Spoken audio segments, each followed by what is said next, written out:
کی دکان میں بھی جا کر بیٹھیں گے، اس سے بات چیت بھی کریں گے، تو وہ عطر کی دکان ہوگی۔ اول تو جب آپ کے ساتھ اس کی دوستی ہوگی تو آپ جب اس کے پاس بیٹھیں گے تو وہ روئی میں تھوڑی سی عطر لگا کے آپ کو دے دے گا، آپ کان میں لگا لیں گے، خوشبو آپ کو آتی رہے گی۔ اگر خدا نخواستہ اس نے آپ کو عطر لگا کر نہیں دیا تو جتنی دیر آپ اس کی دکان میں بیٹھے رہیں گے خوشبو تو بہرحال آتی ہی رہے گی، کیونکہ عطر کی دکان سے تو خوشبو ہی آئے گی نا۔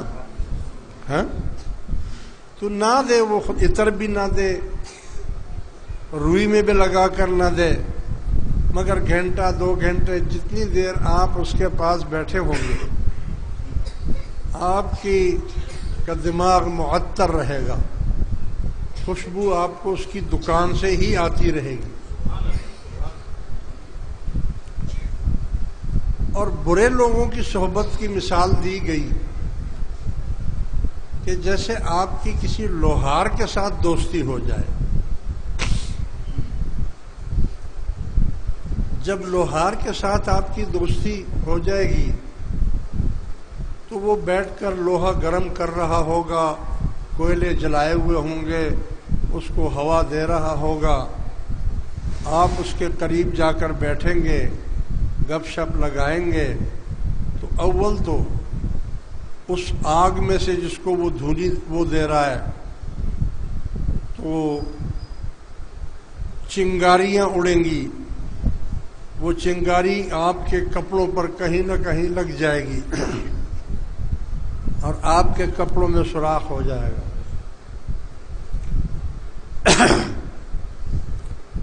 اگر خدا نخواستہ آپ نے احتیاط کی اور ذرا بچ کر بیٹھے کہ چنگاری آپ کو نہ لگے تو کم از کم گرمی کا ٹائم ہوگا، لوہار کے جسم پر گرمی سے پسینہ آیا ہوا ہوگا، تو کم از کم اگر جلے نہیں آپ تو پسینے کی بدبو تو ضرور ہی آپ کو آئے گی۔ اسی طرح اگر اچھے لوگوں کی صحبت میں آپ بیٹھیں گے، کسی عالم کے، پیر کے، بزرگ کے، کسی اللہ والے کے پاس بیٹھیں گے تو تھوڑی بہت دیر کے لیے آپ اس کی زبان سے کوئی اچھی ہی بات سنیں گے، یا وہ قرآن سنائے گا، یا حدیث سنائے گا، یا اچھی مثال سنائے گا، یا نصیحت کی کوئی بات کرے گا، تو آپ کو خوشبو آ جائے گی۔ اور جب برے لوگوں کی صحبت میں بیٹھو گے، جیسا کہ اکثر آج کل کے زمانے میں لوگ کہتے ہیں کہ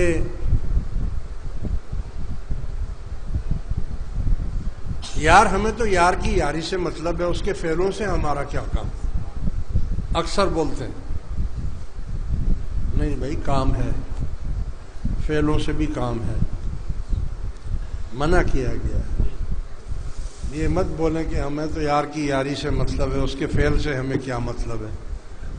کوشش کریں، اگر مجبوری ہے تو مجبوری تو ہے، وہ سب کیا کریں، نوکری ہے، آفس ہے، یا کوئی ایسی جگہ ہے تو وہاں تو ہر قسم کا لوگ ہوں گے، لیکن جان بوجھ کر اس میں مت گھسیں، کوشش کریں تھوڑا بہت بچنے کی، یا اس کی جو باتیں ہیں سن رہے ہیں آپ اس پر کان نہ دھریں، اس کو نفی کر دیں۔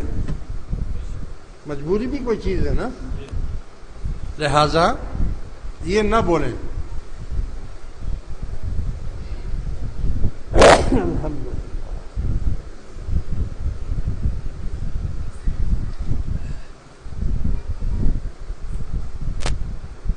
تو میرے کہنے کا یہ مقصد ہے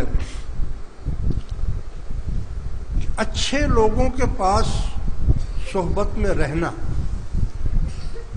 وقت نکال کر ان کے پاس جانا اور ان کے پاس بیٹھنا،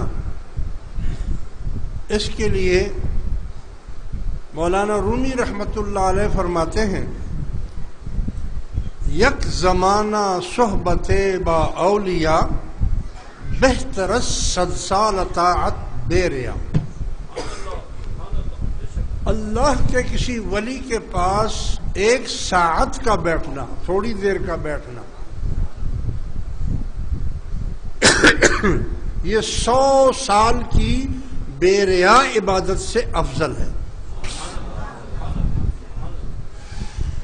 بے ریا کس کو کہتے ہیں؟ جس میں دکھاوا نہ ہو۔ آپ ایسی عبادت کریں جس میں دکھاوا نہ ہو۔ دکھاوے میں ریاکاری آ جاتی ہے کہ بھئی لوگ مجھے کہیں کہ بڑا نیک آدمی ہے، بڑا اچھا آدمی ہے، دکھا دکھا کر عبادت کریں۔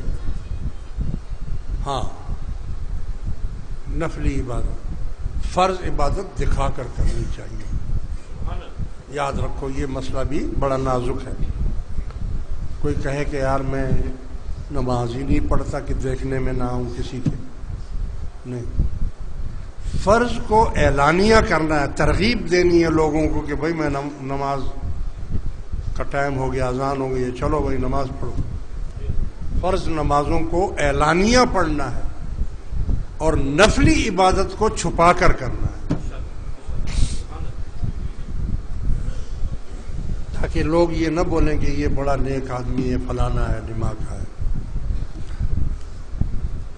تو 100 سال کی بے ریا عبادت سے ایک ساعت اس کے پاس بیٹھنا یہ افضل بتایا گیا ہے۔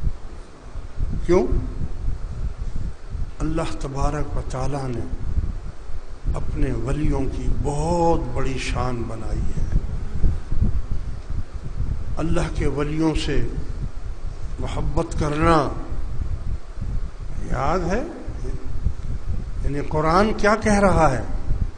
قرآن شریف سے پوچھیں، فرمایا کہ وہ 4 قسم کے لوگ ہیں جن سے آپ کی دوستی، آپ کی محبت، آپ کی نشست و برخاست ان 4 قسم کے لوگوں کے ساتھ ہونی چاہیے۔ من النبیین والصدیقین والشہداء والصالحین وحسن اولئک رفیقا۔ وہ نبی ہیں، صدیقین ہیں، شہداء ہیں اور صالحین اولیاء ہیں، اور وحسن اولئک رفیقا۔ کیا بہترین دوست ہیں یہ، رفیق ہیں، دوست ہیں۔ ان سے دوستی کرو، ان کے ساتھ بیٹھو۔ یہاں تو یہ بتایا نا کہ صرف کچھ دیر کے لیے ان کے پاس بیٹھنا 100 سال کی بے ریا عبادت سے افضل ہے۔ کیوں کہا؟ میں آپ کو ایک واقعہ سناؤں۔ حدیث پاک میں آتا ہے کہ بنی اسرائیل قوم میں ایک شخص تھا، وہ بہت فاسق اور فاجر تھا، بڑا گناہگار تھا۔ اس نے 99 قتل کیے تھے، ایک کم 100 قتل کر چکا تھا وہ۔ جب اس نے 99 قتل پورے کیے تو پشیمان ہو گیا اور کہا کہ پتہ نہیں اللہ میرے ساتھ کیا کرے گا، میں نے تو بہت گناہ کیے۔ کسی دوست کے پاس گیا اور اس کو کہا یار میری کوئی بخشش کا کوئی راستہ ہو سکتا ہے؟ میں نے 99 قتل کیے۔ اس دوست نے مشورہ دیا کہ تم کسی عالم دین کے پاس چلے جاؤ، وہ تمہیں طریقہ بتائے گا، اس طریقے سے تم کرنا۔ شاید بخشش ہو جائے. وہ ایک راہب کے پاس گیا, ایک مولوی کے پاس, بڑا عالم دین تھا. اس کو جا کر اس نے بتایا کہ میں نے 99 قتل کیے ہیں, میری بخشش کا کوئی سامان ہو سکتا ہے؟